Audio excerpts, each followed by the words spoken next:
dawn in the desert. An army is on the move. Through a bleak landscape ravaged by war. Hundreds and hundreds of soldiers are swarming into Az-Zubair looking for illegal weapons. This is the new Iraqi army flexing its muscles, projecting an image of control in a still lawless land, declaring in effect, we're ready for the British to leave. For the small number of British soldiers watching, these are unprecedented scenes. They're here to observe and offer advice. And they're impressed. The Iraqis have the town completely surrounded. They're operating with minimal assistance. The Brits call it swarm and rummage, the Iraqis going house to house through this impoverished neighbourhood. The British would have struggled to pull this off without causing trouble. The Iraqis simply have better intelligence. Today's result, an impressive haul of weapons.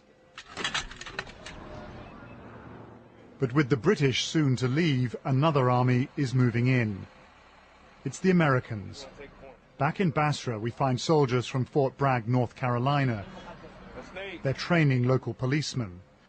While British efforts have focused on the army, police training has lagged far behind. Their reputation remains dubious.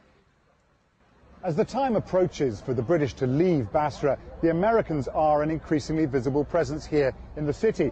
This military police team has already been here for 6 months, helping to train and mentor the Iraqi police.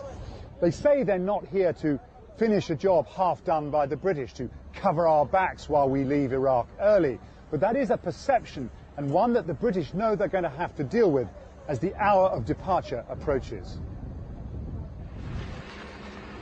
Scenes like this will help, an army doing its own thing in its own way. So are the British simply counting the days? We will keep mentoring these people all the way through until one day we're told that's it, no more to do, and we will collapse back and then make our transition away. But leaving it is not fair on the Iraqis to have that in your mind. You cannot be thinking about leaving, otherwise you're not thinking about helping. What we saw in Az-Zubair was not a surgical operation, but an overwhelming display of raw power. Something the Iraqis might recognise from their pre-war past. It's not necessarily the way the British would do things, but it's probably as close as they'll ever get to saying, job done. Paul Adams, BBC News, Southern Iraq.